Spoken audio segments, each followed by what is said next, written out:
नमस्कार दोस्तों, मेरा नाम डॉक्टर अर्जुन सब्रवाल है और मैं एक किडनी डॉक्टर हूँ। आज हम बात करेंगे 30 सप्लीमेंट्स के बारे में। मैंने इनको 3 कैटेगरी में डिवाइड किया है: green, yellow and red. Green is take it, yellow is may be, red is do not take it. As a kidney doctor आप सोच रहे होंगे कि मैं क्यों बात कर रहा हूँ सप्लीमेंट्स के बारे में, क्योंकि मेजॉरिटी ऑफ द सप्लीमेंट्स या तो किडनी या लिवर को डैमेज करते हैं और कई सप्लीमेंट्स किडनी और लिवर को बेनिफिट भी करते हैं। तो चलिए शुरू करते हैं। नीचे पीडीएफ है, आप चेकआउट कर सकते हैं और उसमें सारे 30 सप्लीमेंट्स हैं। क्यों कर रहा हूं मैं ये? क्योंकि doctors which of these should I actually take. आजकल 3 से 4 सप्लीमेंट्स लोग एवरेज ले रहे हैं और बहुत ज़रूरी है पता करना कौन सा बेनिफिट देता है और कौन सा नहीं देता। इस लिस्ट में most belong in the bin, few are genuinely worth taking and handful are quietly damaging your kidney। इन सब के बारे में हम बात करेंगे। 12 हमने सेफ कैटेगरी में डाले हैं, 12 मे बी और 6 को हमने स्किप इट किया है। ये पूरी लिस्ट है इन सप्लीमेंट्स के बारे में, आप स्क्रीन में देख सकते हैं। बहुत ही कॉम्प्रिहेंसिव लिस्ट है और नीचे पीडीएफ है। जो येलो में है उनको मैं आज डिटेल में बात करूंगा, बाकी सारी आपको नीचे पीडीएफ में मिल जाएंगी। पीडीएफ इज पेड क्योंकि इसको बनाने में टाइम लगता है, but I think this will help you save money, क्योंकि कई लोग फजूल के सप्लीमेंट्स खरीद रहे हैं। ग्रीन कैटेगरी की बात करते हैं जो सेफ एंड इफेक्टिव है। सबसे पहला है विटामिन डी3। विटामिन डी3 एक हार्मोन है जो हम मेजर करते हैं as a vitamin. Almost everyone in India is vitamin D deficient, तो आपको विटामिन डी लेना चाहिए।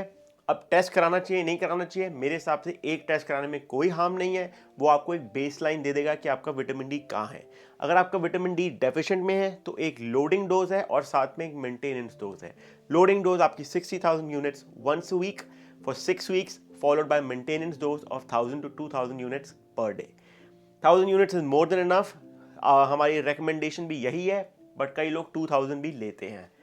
हमारा एम क्या है? 230 and 50 नैनोग्राम्स पर ml होना चाहिए। D3 यूज करना चाहिए, D2 नहीं। एक्टिवेटेड फॉर्म्स की बात करें जैसे कैल्सिट्रॉल, ये बहुत कॉमन हो रहे हैं, बट ये सिर्फ प्रिस्क्रिप्शन बेस्ड है, वो भी in advance CKD stage 4 and 5। क्या विटामिन डी ओवरडोज हो सकता है? अगर आप रोज 10,000 यूनिट्स लेंगे तो हाँ जी हो सकता है, क्योंकि कैल्शियम अब्जॉर्प्शन भी बढ़ सकता है। तो मुझे नहीं लगता कि आपको विटामिन डी को बिना सोचे समझे लेना चाहिए। ट्रायल की बात करें तो 2423 ट्रायल से इन द D2D ट्रायल, जिन्होंने देखा कि विटामिन डी का क्या बेनिफिट है in patient with CKD and diabetes, और बेनिफिट आया है। थोड़ा सा आपका सीकेडी प्रोग्रेशन को स्लो करता है थोड़ा सा, और आपकी एनर्जी लेवल्स को इंप्रूव करता है। तो विटामिन डी का रोल बेसिकली इम्यूनिटी में है, एनर्जी लेवल्स में है, मूड में है और आपके ओवरऑल वेलबींग में है। ये एक मस्ट विटामिन है जो आपको लेना चाहिए अगर आप डेफिशिएंट हैं। दूसरी, क्रिएटिन। क्रिएटिन के पीछे बहुत ज़्यादा मिसकंसेप्शंस है कि ये किडनी को डैमेज करता है। अगर आपको क्रॉनिक किडनी डिजीज नहीं है तो क्रिएटिन आपकी किडनीज को डैमेज नहीं करता। Recommended dose 3 to 5 grams per day, साथ में आपको 3 से 3.5 लीटर पानी भी लेना है, क्योंकि क्रिएटिन से आपका रिस्क ऑफ किडनी स्टोन्स बढ़ सकता है और अगर ज़्यादा पानी नहीं लिया तो डिहाइड्रेशन भी हो सकती है। It is the best supplement for over 50 क्योंकि मसल प्रिजर्व होता है, और नई स्टडीज दिखा रही है कि डिमेंशिया और अल्जाइमर्स का रिस्क, मतलब मेमोरी लॉस का रिस्क भी कम होता है। ठीक है, सीकेडी की बात करते हैं। अगर आपको सीकेडी स्टेज 1, 2 या 3 है तो आप क्रिएटिन ले सकते हैं, बट याद रखिए क्रिएटिनिन लेवल आपका बढ़ेगा तो सिस्टैटिन सी एक बेटर मार्कर है। केडीगो 2024 जो गाइडलाइंस है वो बोलती हैं कि सिस्टैटिन सी को यूज करना चाहिए for measurement of kidney function. 8% strength ten हुआ था एक क्राइडर ट्रायल में, और उन्होंने देखा था कि एक मेटा एनालिसिस भी था जो देखा गया था कि किडनी पे डैमेज नहीं करता। तो इसको हम सेफ सप्लीमेंट में डाल सकते हैं ग्रीन कैटेगरी में, क्योंकि इससे बेनिफिट्स हैं और डैमेज लिमिटेड है। स्टेज 4 एंड 5 में मैं रेकमेंड नहीं करूंगा क्योंकि क्रिएटिनिन बढ़ सकता है और इसके साथ आपको पानी ज़्यादा पीना पड़ता है, और स्टेज 4 एंड 5 में कभी कभी वाटर रिस्ट्रिक्शंस होती है। तो I would not recommend in stage 4 and 5। आप स्टेज 1, 2 एंड 3 में ले सकते हैं, और अगर आपकी किडनी हेल्दी है तो आप ले सकते हैं, बट हमेशा अपने नेफ्रोलॉजिस्ट को बता के लीजिए अगर आपको किडनी डिजीज है, क्योंकि उनको सिस्टैटिन सी फिर मेजर करना पड़ेगा। ठीक है, प्रोटीन की बात करते हैं। प्रोटीन से भी किडनी डैमेज नहीं होती। क्या आपको पाउडर लेना चाहिए या फिर आपको नेचुरल लेना चाहिए? अगर आप अपनी डेली रिक्वायरमेंट पूरी नहीं कर पा रहे तो आप पाउडर ले सकते हैं। Muscle is the organ of longevity. हम सबको पता चल रहा है कि अब muscle is very important. Muscle से आपका कार्डियोवास्कुलर रिस्क कम होता है, मसल से आपकी इम्यूनिटी बढ़ती है, और muscle is also associated with reduce mortality, मतलब कि रिड्यूस डेथ। 50 के बाद नेचुरली मसल लॉस होता है, तो आपको अपना मसल प्रिजर्व करना चाहिए। मैं रेकमेंड करता हूँ सबको, including every adult I know, कि आपको जिम जाना चाहिए, चाहे आप 5 से 10 किलो के डंबल लें, बट आपको थोड़ा बहुत जिम करना चाहिए क्योंकि इससे आपकी मसल प्रिजर्व रहती है। Most Indian adults eat half the protein what they should be and we know that. और आजकल प्रोटीन हर जगह आ रहा है, बट ये पाउडर लेना चाहिए या फिर नेचुरल, वो आपके ऊपर है, मैं आपके ऊपर छोड़ता हूँ। अगर आपको सीकेडी है, कितना प्रोटीन लेना चाहिए? पहले बात करते हैं, अगर सीकेडी नहीं है 1.2 टू 1.5 ग्राम पर केजी बॉडी वेट रेकमेंडेड है। अगर आपको क्रॉनिक किडनी डिजीज नहीं है, अगर आपको किडनी स्टोन्स नहीं है पीछे, और आपको कोई प्रोटीन लीक नहीं है, अगर आपको सीकेडी स्टेज 1, 2 या 3 है, आपका EGFR 30 से ऊपर है और आपको प्रोटीन यूरिया है, तो 0.6 टू 0.8 ग्राम पर केजी पर बॉडी वेट। मतलब कि अगर आप 70 केजी के हैं तो आपको 50 ग्राम प्रोटीन खाना है। 50 ग्राम भी मुश्किल होता है इन पेशेंट्स के लिए क्योंकि इनका हैवी प्रोटीन यूरिया हो रहा होता है। स्टडीज की बात करें तो ब्रॉड एज कंसेंसस था और एक मेटा एनालिसिस था, मोर प्रोटीन से लेस सार्कोपीनिया होता है, मतलब कि मसल लॉस कम होता है। सार्कोपीनिया से हमारा रिस्क ऑफ फॉल्स जब हम बूढ़े होते हैं वो भी कम होता है और इंजरीज का चांस भी कम होता है। और मैंने आपको बताया कि कई स्टडीज दिखा रही हैं कि मसल से मोर्टालिटी कम होती है या डेथ का रेट कम होता है। ठीक है, सीकेडी स्टेज 4 एंड 5 में प्रोटीन इंटेक और कम हो जाता है, 0.6 ग्राम पर केजी बॉडी वेट। और अगर हम डायलिसिस पेशेंट्स की बात करें तो प्रोटीन इंटेक बढ़ जाता है 1.2 टू 1.5 ग्राम पर KG body weight. Just last week हमने एक वेबिनार किया अपने किडनी एंड हेल्थ क्लब में, जहाँ पे एक डाइटिशियन ने बताया कि क्या प्रोटीन सोर्सेज अच्छे हैं और कौन से बुरे हैं। एक इंटरेस्टिंग चीज़ जो मैंने देखी है कि plant based protein is better than animal based protein अगर आप सीकेडी स्टेजेस में है। प्लांट बेस्ड प्रोटीन का बहुत अच्छा सोर्स एक टोफू है, और टोफू में आपको प्रोटीन भी मिल रहा है और आपका प्यूरिन भी कम है, क्योंकि जब हम प्रोटीन बढ़ाते हैं सीकेडी में आपका यूरिक एसिड लेवल बढ़ सकता है, जिसकी वजह से आपको गाउट के अटैक आते हैं।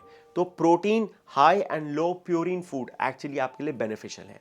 ये किडनी एंड हेल्थ क्लब आप नीचे चेकआउट कर सकते हैं, अभी एक वन टाइम फीस है जहाँ पे ये PDFs आपको फ्री में मिलेंगी, और हम वीकली वेबिनार्स करते हैं, डाइटिशियन इंक्लूडेड है और दूसरों से आपको सपोर्ट मिल रहा है जो सेम जर्नी पे है। अगली बात करते हैं फाइबर। फाइबर एक बहुत अच्छा सप्लीमेंट है। मैंने प्रोटीन एंड क्रिएटिन की बात करी, कई लोगों को इससे कॉन्स्टिपेशन होता है क्योंकि हम अपने डाइट में फाइबर कम कर रहे हैं। कम से कम 25 टू 30 ग्राम ऑफ फाइबर आपको डाइट में डालना है। अगर आप इसको डाइट से पूरा नहीं कर पा रहे तो आप सप्लीमेंट ले सकते हैं। फाइबर का और बेनिफिट क्या है कि ये कार्डियोवास्कुलर रिस्क भी कम करता है और आपकी गट में बहुत इंप्रूवमेंट दिखाता है कि गट की इम्यूनिटी और आपकी ओवरऑल इम्यूनिटी में हेल्प करता है। ठीक है, अगर आप डायबिटिक हैं तो फाइबर आपका अच्छा फ्रेंड है क्योंकि इससे ग्लूकोज स्पाइक नहीं होता। ट्रायल्स की बात करें, 6% रिडक्शन इन LDL कोलेस्ट्रॉल देखा गया था। बहुत पुरानी रिव्यू है, 1999 एंड 2018 में। Soluble fibre reduces LDL by 6%। चाहे 6% ज़्यादा बड़ा नंबर ना लगे, बट अगर आप नेचुरली 6% LDL कम कर सकते हैं तो क्यों नहीं। ठीक है, सीकेडी की बात करें तो safe across all stages of CKD, take with plenty of water and at least 2 hours apart from prescription medicine. सब कुछ आपको मिल रहा है नीचे PDF में, जो कि फ्री इंक्लूडेड है किडनी एंड हेल्थ क्लब में। एम्बर मतलब कि येलो, जो आपको सोच समझ के लेने चाहिए। हमने 4 बात करी है सप्लीमेंट्स की ग्रीन कैटेगरी में, बट याद रखिए 12 सप्लीमेंट्स आते हैं ग्रीन में। विटामिन डी के साथ मैं बात करना चाहता हूँ विटामिन K2 के बारे में, क्योंकि बहुत ज़्यादा ऑनलाइन हाइप है इसके बारे में। अगर हम K2 और मैग्नीशियम की बात करें, विटामिन डी, K2, मैग्नीशियम, तो एविडेंस बहुत लिमिटेड है। एविडेंस है फिजियोलॉजिकली काम करता है, कैल्शियम को आर्टरीज में नहीं बोन्स में लेके जाता है, बट अब तक कोई भी long term randomise control trial नहीं हुआ जिसमें कुछ लोगों को K2 दिया गया हो और कुछ लोगों को विदाउट K2 दिया गया हो। एज अ किडनी डॉक्टर मैंने कई पेशेंट देखे हैं जिनका विटामिन डी बहुत कम होता है, क्योंकि आखिरी step of activation of vitamin D kidney में होती है, और हम सिर्फ लोडिंग डोज और मेंटेनेंस डोज से एडुकेट विटामिन डी लेवल लेके आ पा रहे हैं। ठीक है, mechanistically elegant directs calcium into bones away from arteries, but the human outcome data is genuinely thin. Limited human outcome trial data, जैसे मैंने बात करी है, जो ट्रायल्स हम देख रहे हैं ऑनलाइन वो आपके हार्ट रिस्क के बारे में बात कर रहा है और CT एंजियोस के बारे में बात कर रहा है, CTCS के बारे में बात कर रहा है, बट एक्चुअली कोई पॉजिटिव ट्रायल नहीं आया अभी। CKD में mechanistically active in CKD where vascular calcification is common। CKD में क्या होता है कि कैल्शियम ऑलरेडी डिपॉजिट हो जाता है आर्टरीज में, तो बहुत फैंसी लग रहा है K2 यूज करना क्योंकि उसको प्रिवेंट करता है, बट जैसे मैंने बोला आपको large outcome trials are lacking. Reasonable है बट प्रूवन नहीं है। अगर आपको कोई मेडिकल कंडीशन नहीं है, अगर आप किसी ब्लड थिनिंग मेडिकेशन पे नहीं है और आपके डॉक्टर ने अप्रूव किया हुआ है K2, क्योंकि कई बार K2 इंटरैक्ट करता है कई मेडिसिन के साथ, तो आप ले सकते हैं। इसलिए मैंने इसको येलो कैटेगरी में डाला है। मेरे हिसाब से एविडेंस लिमिटेड है। दूसरी बात करते हैं आयरन। आयरन एक्चुअली बहुत अच्छा एक सप्लीमेंट है बट बहुत ज़्यादा ओवर प्रिस्क्राइब्ड है। अगर आपको आयरन डेफिशिएंसी नहीं है तो आयरन की एक्चुअली ज़रूरत नहीं है। आयरन के साथ आपको आयरन, फेरेटिन और टी सैट्स चेक करने हैं। मैं आपको सारे नंबर्स बताता हूँ। अगर आपका फेरेटिन लेवल 500 से कम है, टी सैट्स 20% से कम है तो आप आयरन डेफिशिएंट हो। अगर आपका आयरन लेवल कम है, साथ में हीमोग्लोबिन भी देखते हैं। कई बार हीमोग्लोबिन नॉर्मल होता है और कई बार हीमोग्लोबिन कम होता है। अगर हीमोग्लोबिन कम है तो आपको आयरन डेफिशिएंसी एनीमिया है। अगर आपको हीमोग्लोबिन नॉर्मल है तो सिर्फ आयरन डेफिशिएंसी है। अगर आपको साथ में एनीमिया है तो आपको सप्लीमेंट लेना चाहिए। 3 मंथ्स ओरल, इंजेक्शन भी लगता है। सीकेडी स्टेज 4 और 5 में इंजेक्शन काम करता है, ओरल सप्लीमेंट बहुत स्लो काम करते हैं। सीकेडी स्टेज 1, 2 और 3 में आप ओरल सप्लीमेंट ले सकते हैं। अगर आपको सीकेडी नहीं है तो ओरल सप्लीमेंट ही रेकमेंडेड है। कई बार इन्फ्लुएंसर्स आईवी थेरेपी लेते हैं दिखाने के लिए कि कितना अच्छा फील कर रहे हैं, बट एक्चुअली रिस्क ज़्यादा है। जब हम आईवी थेरेपी देते हैं हमें कैनुला डालना पड़ता है, और अगर आयरन उस कैनुला से लीक होके आपके स्किन में चला गया तो एक ब्लैक मार्क छोड़ सकता है। इसलिए आईवी आयरन सिर्फ सीकेडी स्टेज 4 और 5 में दिया जाता है जब एब्सोल्युटली नेसेसरी हो। Massively overprescribed, half the people on iron don't need it, half who need it aren't on it। मतलब कि जिनको जरूरत है वो ले नहीं रहे और जो ले रहे हैं उनको जरूरत नहीं है। 25% of Indian women are iron deficient. ये एक बहुत बड़ी ट्रायल थी तो मैंने इसको येलो कैटेगरी में इसलिए डाला है क्योंकि टेस्ट करा के ही लेना चाहिए। ठीक है, अगला बात करते हैं पेप्टाइड्स। मुझे लगता है ये नेक्स्ट बिग थिंग होने वाले हैं क्योंकि इनके ऊपर बहुत ज़्यादा रिसर्च चल रही है, बट अभी तक 0 फेज 3 ह्यूमन ट्रायल्स जो बोल रहे हैं कि पेप्टाइड्स हेल्पफुल है। थ्योरी ये है कि पेप्टाइड से आपका मसल मास बढ़ सकता है। और कहाँ पे यूज़ किया जाना चाहिए, आपने आजकल ओजेम्पिक और मुंजारो के बारे में सुना होगा जो कि वेट लॉस ड्रग है। हमें पता है कि ये ड्रग्स हमारा मसल मास को कम करते हैं। पेप्टाइड्स साथ में GLP-1 लेने से हो सकता है कि हमारा फैट लॉस हो और मसल प्रिजर्व हो। तो यहाँ पर एक मुझे यूज़ दिख रहा है इन द फ्यूचर, बट अभी कोई भी ट्रायल नहीं है इसको दिखाने के लिए। If used at all in CKD, only under specialist supervision with liver function test monitoring, renal function and tumor markers reviewed appropriately। क्योंकि wildly trendy है but mostly unregulated है। Most BPC 157 you'll find online is not what the label says। तो अभी कोई FDA approval नहीं आया, कुछ नहीं आया, आप वेट करिए, ये स्पेस को देखिए। आगे जाके हो सकता है या तो ये ग्रीन कैटेगरी में जाए या रेड में जाए, हमें देखना पड़ेगा। रेड कैटेगरी की बात करते हैं। अगेन ग्रीन येलो कैटेगरी में भी 12 सप्लीमेंट थे, मैंने सिर्फ 4 के बारे में बात करी है। रेड कैटेगरी मेरे हिसाब से आपको अवॉइड करना चाहिए या फिर रिस्की है। मेगा डोज मल्टीविटामिन, आजकल हर एक आदमी मल्टीविटामिन ले रहा है। मल्टीविटामिन का ट्रायल तभी है या अगर आप न्यूट्रिशनली डेफिशिएंट है, अगर आपका खाना पीना ठीक नहीं है, या फिर आप एक थर्ड वर्ल्ड कंट्री में रहते हैं जहां पर आपको रिसोर्सेज नहीं मिल रहे खाने के। अफ्रीका में कई लोगों को मल्टीविटामिन की जरूरत है क्योंकि उनको खाना नहीं मिल पा रहा। I think 0 benefit in all cause mortality. लोगों को लगता है कि मल्टीविटामिन से उनकी इम्यूनिटी बढ़ेगी और उनका चांस ऑफ आगे जाके कुछ बुरा होना कम होगा, जिसको हम मोर्टेलिटी बोलते हैं, बट कोई भी ट्रायल ऐसा नहीं है देखने के लिए। किडनी डिजीज में if a specific nutrient is low, for example अगर आपका फॉलिक एसिड कम है, B12 कम है, तो आप मल्टीविटामिन ले सकते हैं। Supplement that nutrient and recheck it. इसका मतलब यही है कि अगर आपका फॉलिक एसिड कम है तो उसको पहले रिप्लेस करिए और फिर आप मल्टीविटामिन के बारे में सोचिए अगर आपकी डाइट ठीक नहीं है।